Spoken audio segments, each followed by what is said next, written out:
Hello everyone! Magandang araw, magandang gabi kung saan man kayong bansa naroroon guys. So, magandang araw sa inyong lahat, gabi or ano pa man dyan.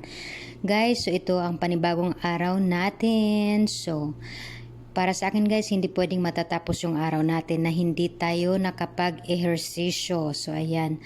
So tinatarget ko talaga guys na everyday na makapag-exercise ako kahit 10 minuto. So ang target ko lang 10 minuto to 30 minutes per day. So ayan guys. So kung gusto nyong pumayat or kung gusto nyong magtuon yung katawan nyo guys, sundan nyo lang yung simple steps ng aking pag-exercise. So kaya guys ganyan, na-maintain ko lang talaga yung body figure ko. Hindi naman tayo kasiksihan or hindi naman tayo kagandahan ng katawan natin, pero ayan. So hindi ako masyadong tumataba or maging bloated. Dahil yan guys sa simple exercise na ginagawa ko. Actually hindi naman ako nagda-diet. Kumakain pa rin ako ng napakaraming rice guys. Pero lumalaki lang yung timbang ko, pa rin naman hindi na ako naging bloated guys, kasi yan nga guys, nag-exercise ako ng ganyan. So actually guys, minsan lang ako nag-exercise before, then ngayon sinasabi ko sa sarili ko na kailangan ko siyang gawing araw-araw, na kahit pa unti-unti lang araw-araw guys, at least meron tayong exercise. Yan, kasi ang pag-exercise kasi guys, minsan nakakagaan ng katawan, parang mabilis tayong gumalaw at hindi tayo mabilis mapagod. So ayan guys, yun ang mga simple exercise na ginagawa ko everyday. Actually hindi siya pare-pareho guys, pero may mga exercise dyan na nakita nyo, paulit-ulit siya guys, kasi yun ang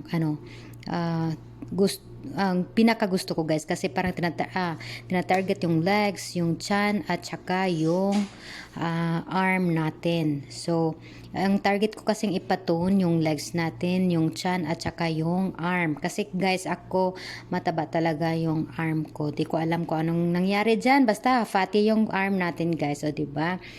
And guys, simple exercise lang naman ang ginagawa ko guys everyday. So ang ginagawa ko din guys kapag hindi ko siya magawa yung ganyang mga exercise, ang mini-maintain ko is yung body twist natin or yung twister exercise natin guys. So yun, napakaganda kasi yun, kasi na-focus yung chan natin guys. So yun, magkaroon tayo ng curve at saka magtuon yung chan natin. Of course, hindi naman hindi magiging abs yung tiyan natin, pero at least mag-tone siya. So, mag-curvy yung katawan nyo at saka hindi masyadong para siyang mag-flatten guys. So, yun guys. So, sa gustong lumiit yung mga tiyan dyan, sige, mag-order na kayo ng body twister guys. At sabayan nyo akong mag-exercise everyday. So, guys, so yan ang pinakagusto kong exercise na ganyan guys. Kasi yan na-focus kasi yan sa balakang, sa arm at saka sa chan natin guys. Kaya gusto ko ganyan, pinadahan-dahan ko siya kasi parang ma-feel ko talaga yung parang pressure, yung ganyan. So, and guys, alam kong maraming na-inspire sa akin and yung mga kasama ko guys, nag-body twist na din sila. Yung iba sabi nila, pina-follow namin yung ginagawa mo. Kasi parang nagugustuhan nila yung mga ginagawa ko. Guys, sa mga na-inspire sa akin, thank you so much guys.